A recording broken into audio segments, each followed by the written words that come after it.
This is episode 114 of Zen and the Art of Real Estate Investing with my guest, Mike Brockway. Mike is an investor, entrepreneur, and the owner of Zen Haus Homes, which does a lot of short-term rentals. We're going to talk all about it. Mike, welcome to the show.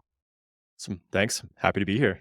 Yeah, man, I'm excited. I'm going to start here because no one else is going to know the answer to this besides you. Why did it take so long for that pizza at BPCon when I first met you on the last night? The I don't things know. investors have to worry about. The longest wait, we had the longest wait for pizza in the history of anything that's ever occurred. I know, man. That was definitely a long wait, but I think that pizza tasted a little bit better once we got it. Yeah, exactly. And that actually will lead us into what you're talking about. We were talking about just before. You're working on a really big project, and then we'll back into a lot of the other projects. But Mm. what is the project that you're working on now in terms of large scale short-term rentals? And why is it such a big deal for you? Yeah, this is definitely a product I've kind of graduated into over time and just built up that comfort level, just like anything else out there, right? And just going into it with the mindset of okay, there's risk here, but there's also big upside. And so for me, I think it was the next logical thing for me to level up and Yeah. kind of diving into the project itself. It's a big 4,000 square foot house, and it has a pool and it has a lot of space on that lot. So I basically have taken we're going through the interior and the exterior just to create a super cool property and provide just like a next level Airbnb experience. The type of asset or property that isn't super common in Denver. I think it's very common in areas like Scottsdale and other markets Yeah. that have really leaned into Airbnbs, but I just wanted to level up and offer a superior product. These type of large scale short-term rentals, these are really guide towards either multiple families coming or groups maybe doing these kind of mini conferences or getaways, right? Yeah, definitely. This property will sleep 20 people Yeah. in beds. So I'm going all king size beds. Not a Um, quintuple decker bed in a very tiny closet.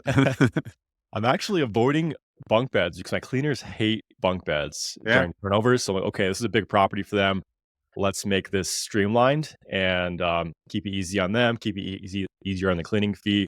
But yeah, to your point, this is a big property that's for either a super large family or some families coming together or a company doing a retreat, something to that sort. And I've also Yeah. designed the property. We're building it out in a way where it can be split up into two units. If we wanted to lock Oh, off the basement, there's actually a separate entrance already. There's going to be a kitchen down there as well. This way, I have the optionality to rent it out to two separate groups if necessary. yeah. And that also gives some kind of inter-privacy for groups that are coming in larger groups. Like you can put all the kids downstairs, keep them quiet, adults Yeah. upstairs.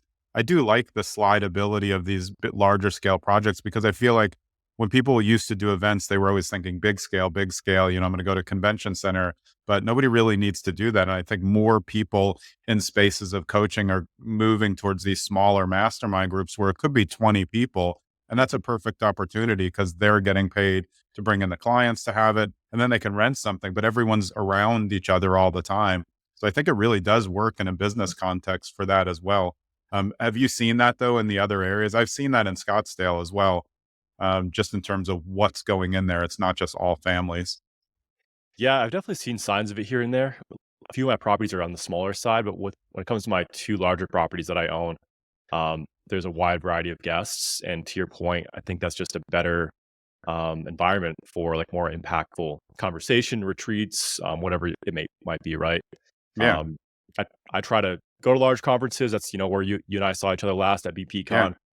But when you're in a small, intimate setting, that's definitely can be very impactful and very helpful for everyone from families to corporations or companies. Yeah, but don't you think now that your view different from when you were thinking about what wealth or was when you looked at him at McKinsey? Now the way that you look at wealth is probably different.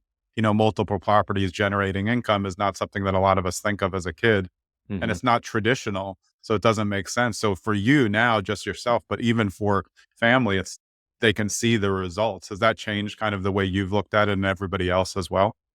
Yeah, 100%. I mean, there's so many different ways to generate income, right? And people that are super successful say like, hey, have various different income sources, however many that might be, um, given your scenario. And wealth to me has taken an even different route, I would say, because true wealth, yes, you want to be financially stable and you want to have that income and that peace of mind to fuel a solid lifestyle. But true wealth for me is transition from becoming just dollars and cents to quality of life, your Yeah. relationships, the people around you. Are you happy? Are you healthy? Um, how are you actually like living day to day, and what fulfills you? Because I think I quickly realized that I would hit a goal and I would just move the goalpost, but I wasn't necessarily getting that fulfillment and that happiness.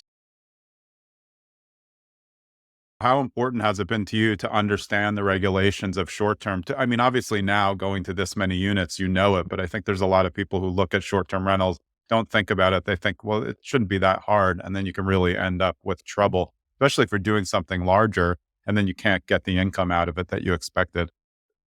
Yeah, the regulation and being in tune with that is super important. And I definitely give kudos to one of my realtors I work with out here, Chantel Dwayne, and she's just very in tune with that. And I think as an investor who's purchasing properties here and there, I'm definitely in touch with that. But having the people around you and the team and the experts out there, that's definitely helped me be more comfortable.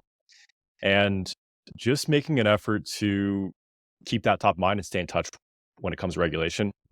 Earlier this week, actually last weekend, I had lunch, I'm sorry, coffee with the mayor of one of the towns that I invest in. It's a very small area with favorable regulation, but Mm. they are making changes, and I'm part of that process.